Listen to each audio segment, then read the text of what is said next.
Alright, welcome back to another Let's Play Sierra Games!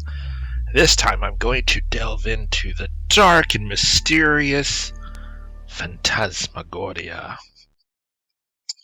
So, if you enjoy ghosts and stuff like that, go ahead and hit that like button. If you happen to enjoy killing ghosts, getting rid of them, go ahead. So, let's delve into Chapter 3. Thursday, October 20th.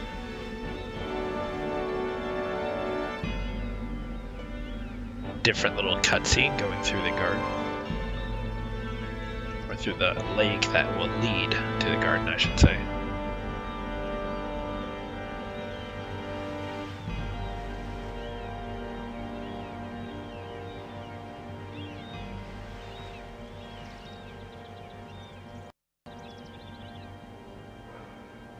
Such a nice day for a picnic, don't you think, honey? Yeah, I guess so. So good to get you out of that dark room. Yes, Beth. Well, I've got work to do, Adrian. We're not finished yet. Dawn, it can wait. You need to take some time out to relax. You're so stressed out. I've got publishing deadlines. Can you understand that? Here we go. You see, I don't get the With same ass-kissing Dawn royal being treatment an that publishing arse. gives you. Dawn? How can you say that? I certainly do understand deadline. Honey, what's wrong? Nothing. It's a headache, that's all. But I'm gonna go lie down. Maybe you were right. Maybe I need some rest.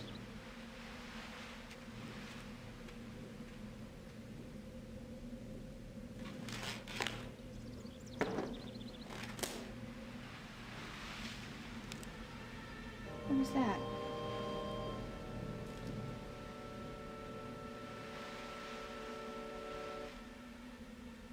So we see someone poking out from behind that big tree. Spoiler alert, it is the person who lives in the barn.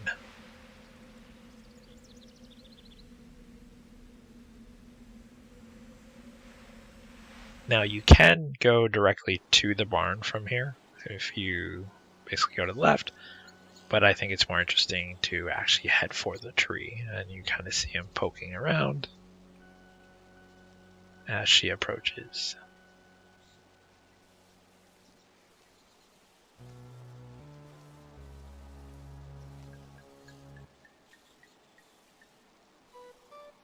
And let me say this, because we're going to see him in a minute. For a big, clunky, kind of goofy guy, he has some good stealth. Because he manages to basically avoid being seen by her and Dawn when they're sitting there eating.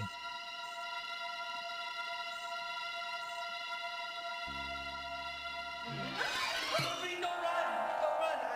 I won't hurt you. Who are you? I'm Cyrus. Again, good job with the music. How they give like a weird circusy background. Oh, goodbye. Mom's in trouble. You gotta come. What? Come on. And he says his mom's in trouble and she's in the barn to hurry up and come help.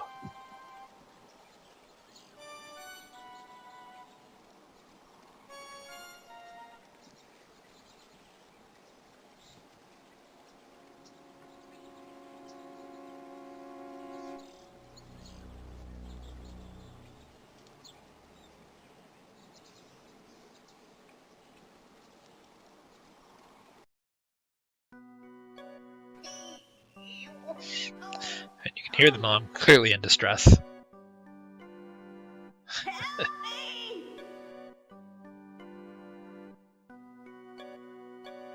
Oh, come on. You gotta help Ma. Help! Help me! Oh, God. Ma, I went and got that lady. Well, get her up here then! I'm stuck! Help! Somebody help me! I mean, from this shot here, she looks like a garden gnome. Help me!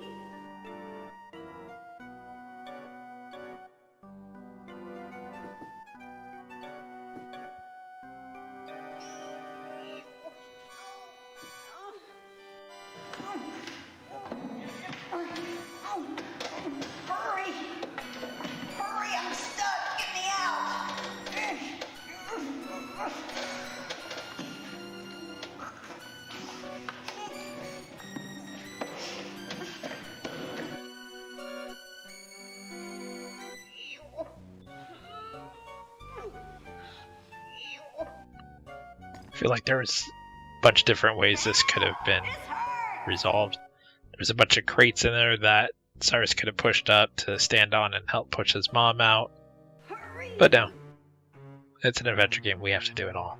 So, we're going to do a more complicated thing and grab a pitchfork to grab the hook to wrap around her to have Cyrus pull her out.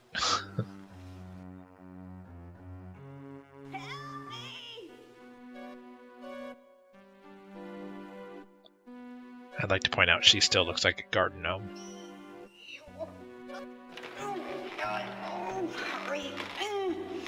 Get it.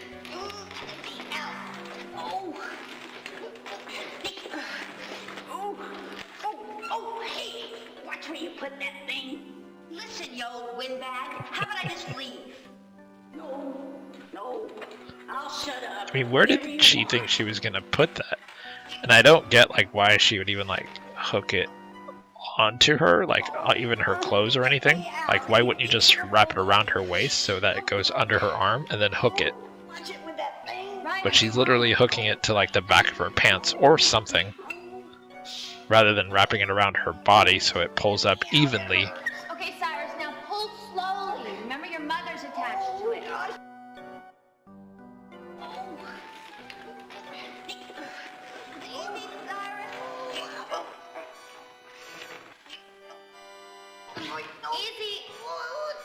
Easy, Cyrus. Okay, stop. And we hear a rip sound, and she'll talk about her shirt being ripped, which is due to a nail that she mentions.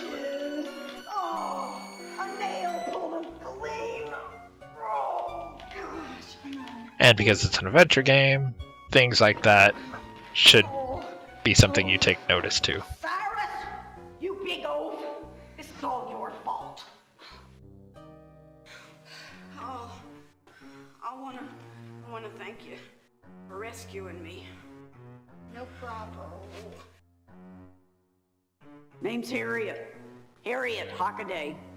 Below's my son Cyrus. I swear that boy can't do anything right. He'd lose his head if it wasn't screwed on tight. Cyrus, you just wait till I get my hands on you.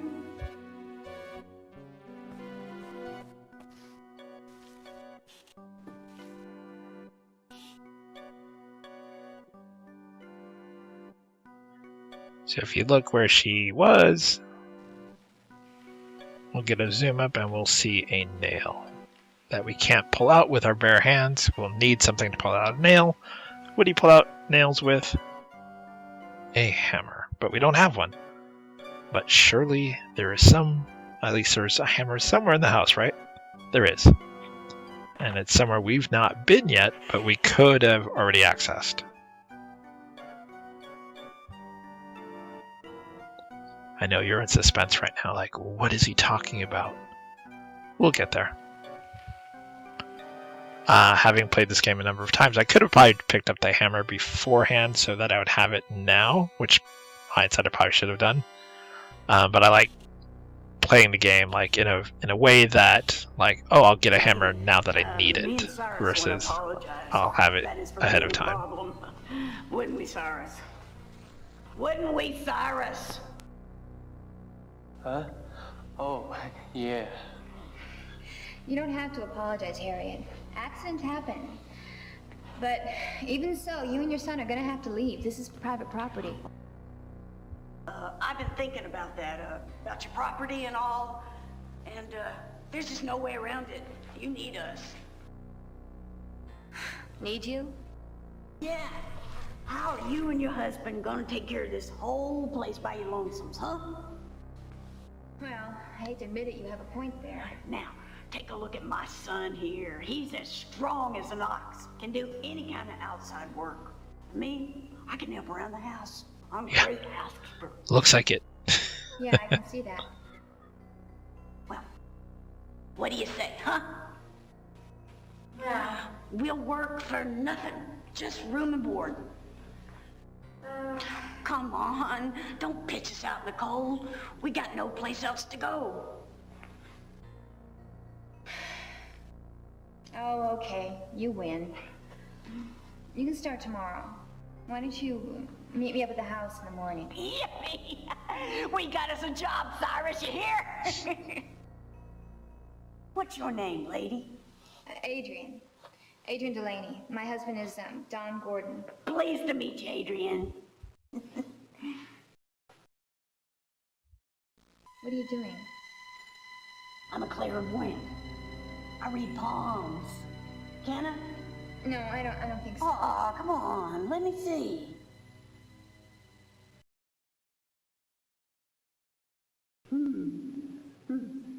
See your lifeline? Yeah? Well, it's real long. That's good. But Dun, dun, dun. there's this strange other line crossing it in the middle there. Wonder what that means. You're the clairvoyant. Shouldn't you know this? Don't mean It's nothing. in your job. Come on, boy, let's go fix supper.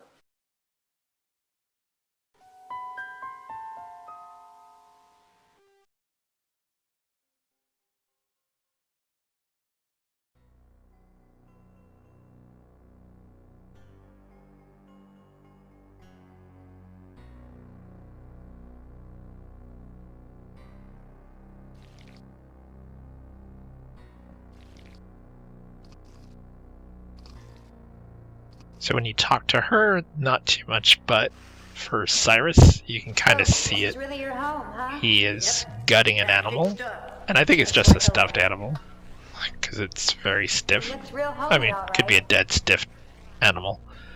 But there is some blood to it, so if you have an aversion of blood, you probably shouldn't be watching this, but especially don't watch when she talks to him.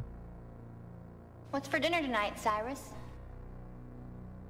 For that. You mean supper? And that's nothing. Yeah, That is supper. nothing to what's coming. Well, looks like Ma's making rabbits too, see? Oh.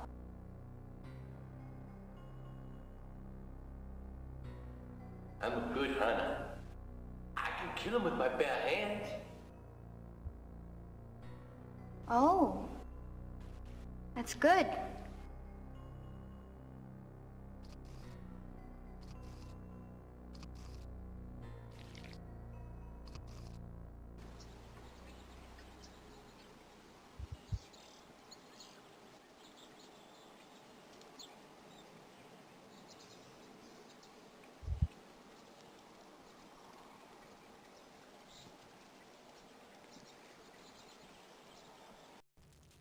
Chapter 3, which is what we're in right now, is about the same size as Chapter 2 in terms of length from when I played.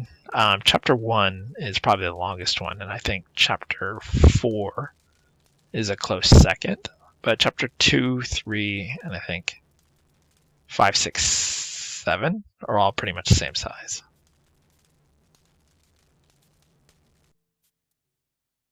I am considering, since this is like 4.5 hours, is doing just this version where you can hear the dialogue normal, and probably also do a sped up version where if you've watched my other commentary ones, what I do is I speed up the game where I'm not talking about it, so it just kind of speeds through where normally there might just be silence because I don't have anything to say, or it's just because someone's walking across the screen or walking to a specific area.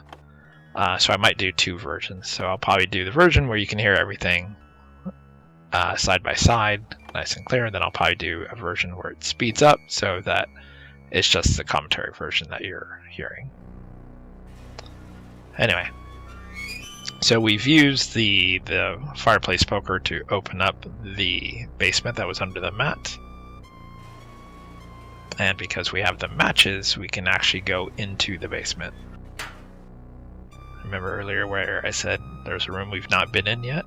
Well, there's actually a few rooms we've not been in yet, but I was referring to this one as to where the hammer word is going to show up. So the other thing is, again, with a full motion video, sometimes it'll switch perspective and stuff like that. So in this case, you actually have to click down, and she decides, oh no, it's too dark. I'd already played it so many times I can't see it. that I already know she won't go down there until you like do the matches, but you actually have to physically make her go down first to acknowledge that it's dark before you can actually click the matches on her.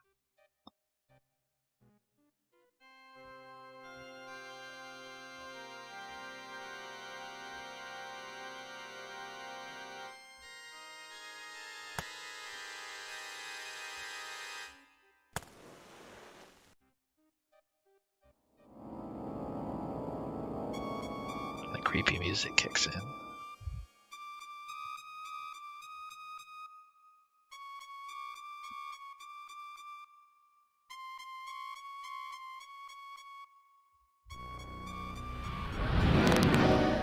I mean, that alone should be pretty worrisome. But apparently, if a mist floating above a crib in a nursery doesn't freak her out, there should be nothing that freaks this woman out.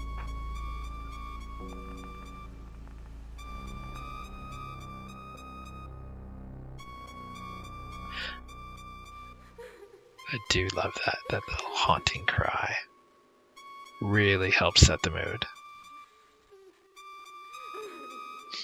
So you can see that there's a number of barrels you can actually click on and like look at, stuff like that.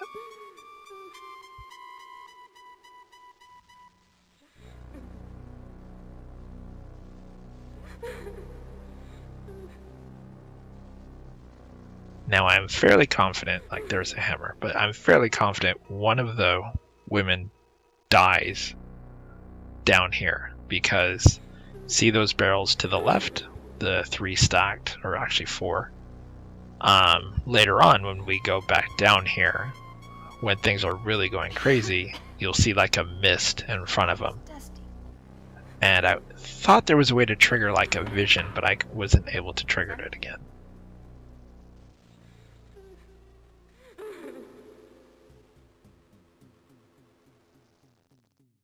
So see how you can click that barrel. Later on, there is something to that barrel where she drinks the wine from. Or whiskey, or whatever it might be.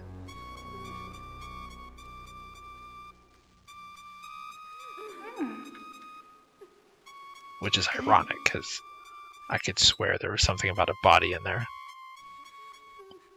Because that's the one that lights up later on.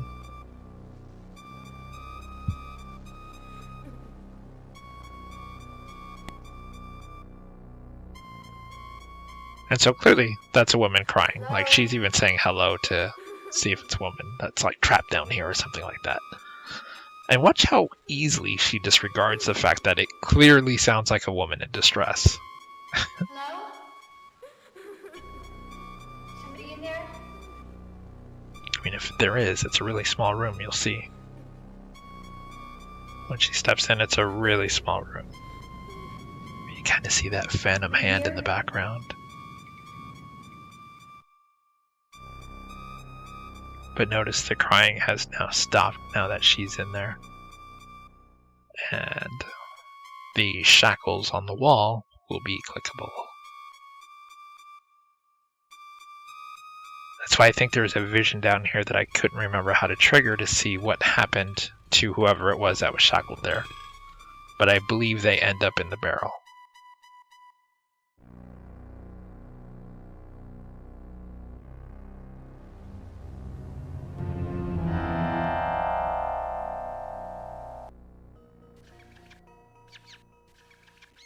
Oh God. Of all. And she says, oh, it's just a rat. Clearly that rat sounds nothing like the woman that was weeping. And she quickly just disregards that woman's weeping sound as a rat. It just seems so crazy.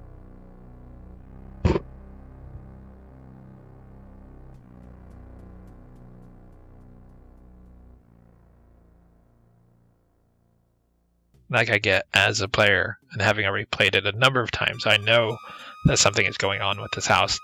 But I'm telling you, if I'd bought this massive house that already has this weird kind of history to it and has a bunch of weird things, and I go into a nursery and there's just a floating mist above a crib, you can bet your ass that would be it. I'd be done. I'd be like, nope, I'm out of this house. Let's go and call it a day. Certainly would not go into a cellar and then just disregard a woman's crying, weeping sound and not finding a woman as a rat. Or a mouse, whichever.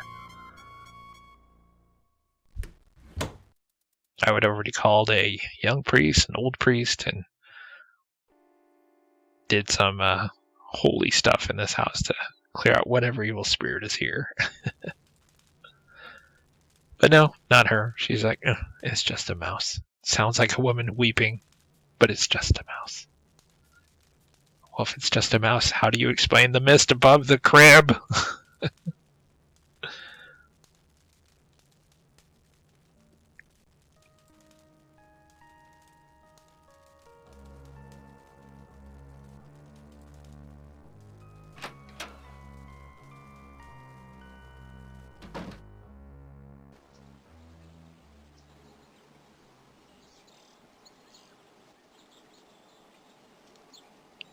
So now that we have the hammer, we're going to go outside and go back up to the top of the barn, and we're going to go ahead and get that nail.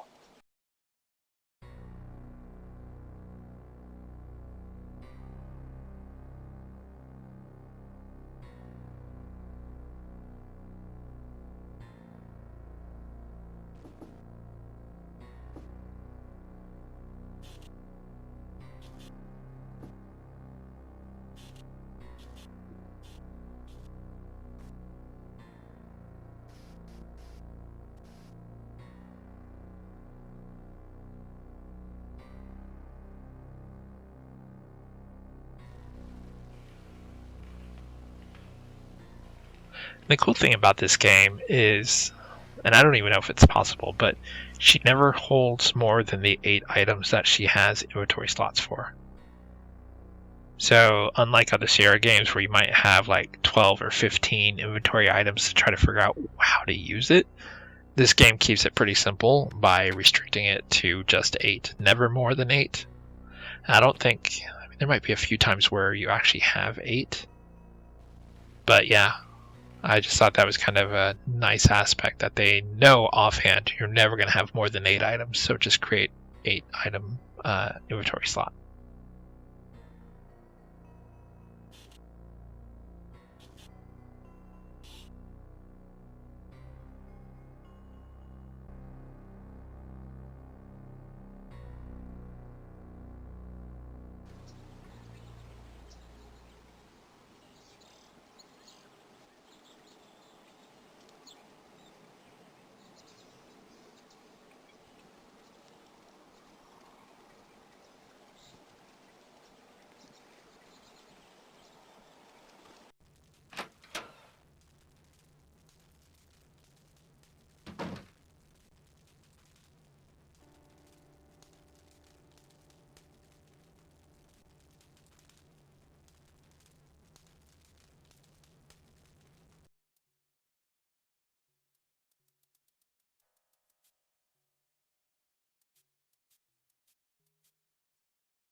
So what's interesting is if you'll see here in a second what I'm about to do.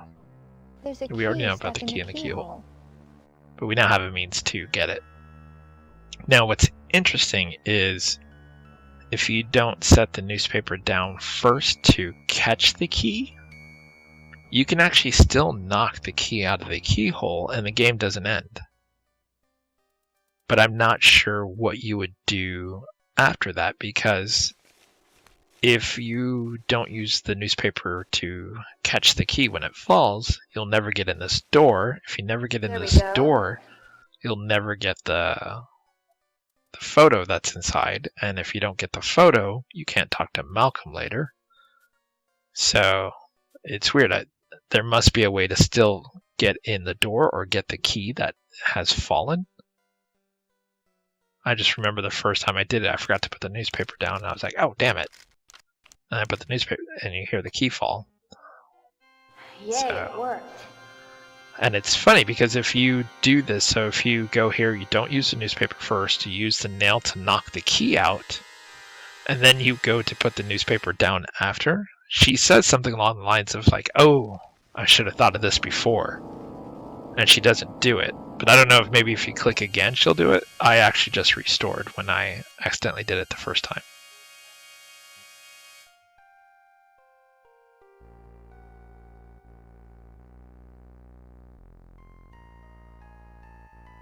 Like, I don't know if she just slides it under there and scooches the key out, or how you get the key out of there if you forget to actually lay the newspaper down first.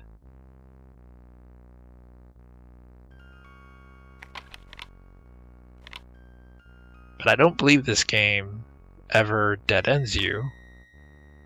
Yes. Reminds me of Napoleon Dynamite. Yes! I don't believe this game ever dead ends you, so there must be a way to still get in there. Like, I don't know if the door just opens, like, in a later chapter, after you've knocked out the key.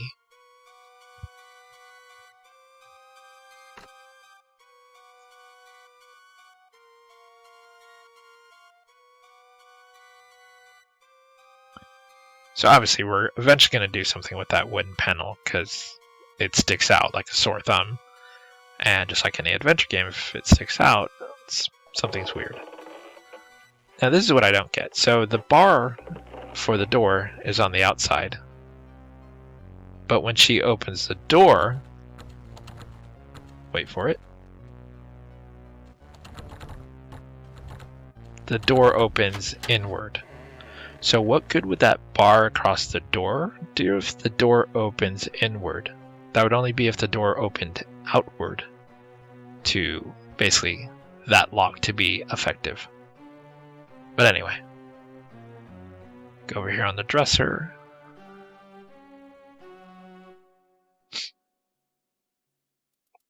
The Vampire by John Polidori.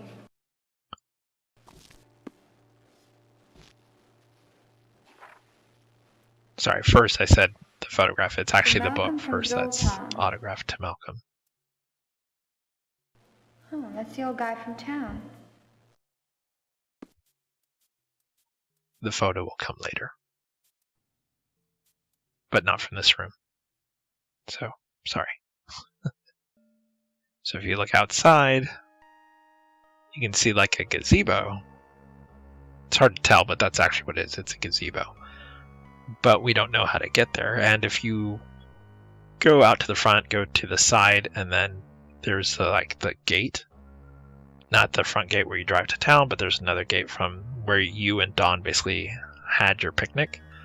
You can go forward, but when you go forward, one path will take you to the crypt, and then the other one will take you to a ravine thing where it looks like it's all washed out, and there's a huge jump.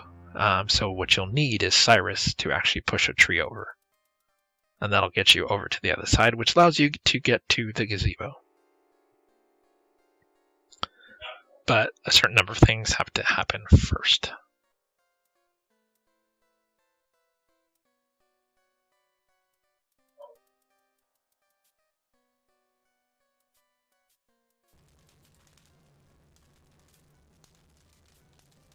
I did think the addition of Cyrus and his mother was unusual for the game, because I feel like they didn't, I mean, they're great characters, especially Cyrus. He does a really good job of playing his character.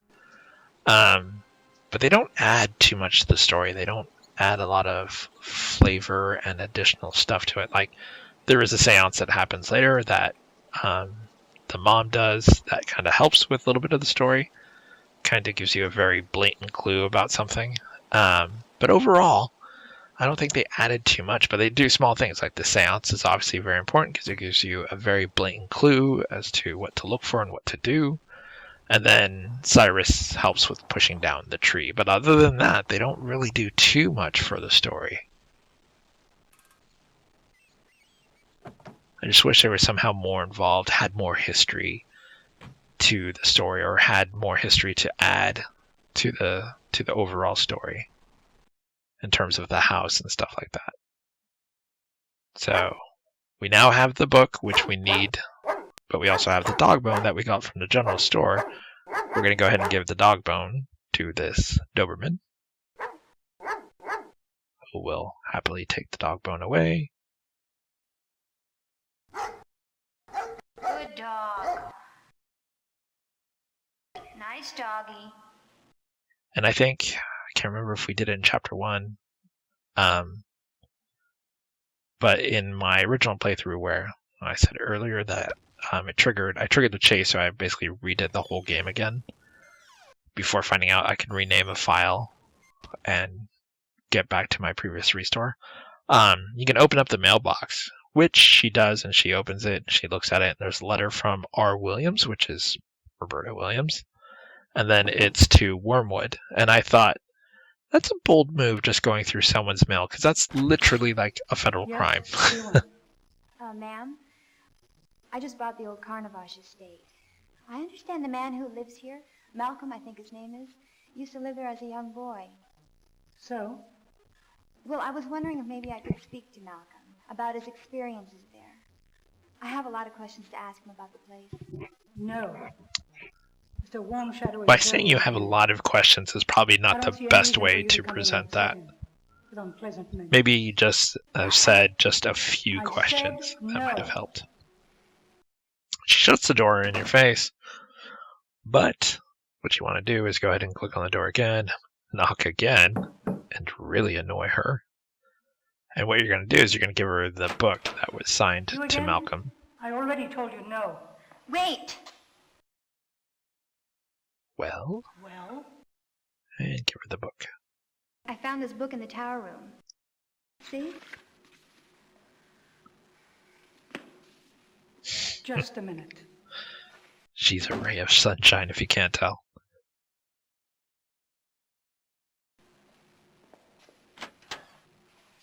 All right, you can come in now. Thank you. We're almost done with chapter 3.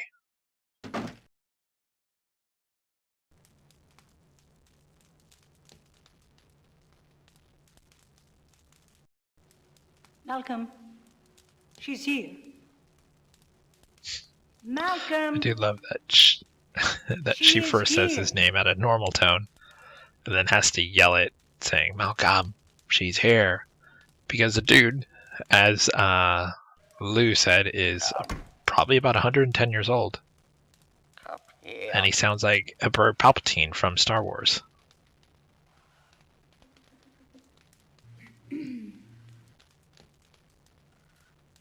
You're living in Kano's house.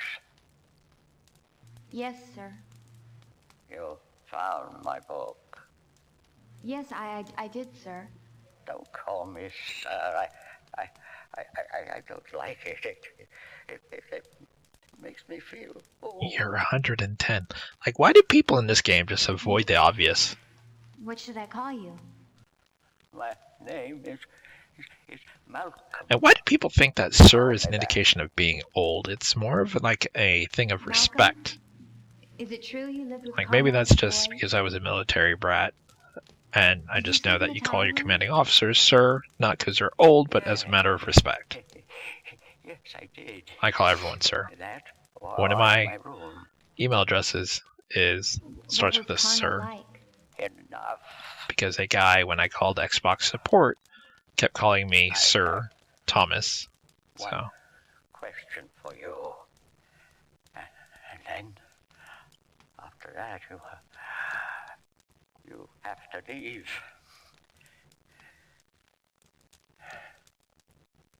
What is it? Tell me, how is the house? Everything okay? I guess. What do you mean? Good. That's what I wanted to hear. well, what you should probably tell him is that there's a weird misty thing over the damn crib in the nursery. But No. But he just asks if the house is okay. And thanks to her, well, the house is fine, thank but you. her husband is not.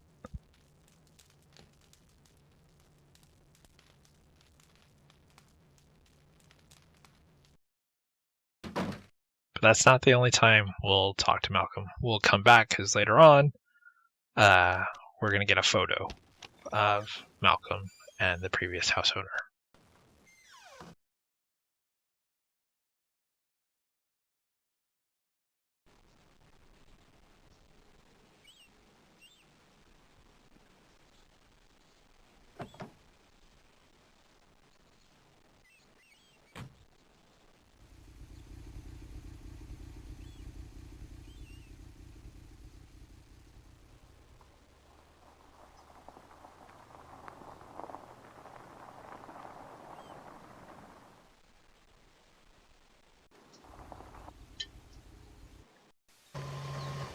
Uh-oh, cutscene.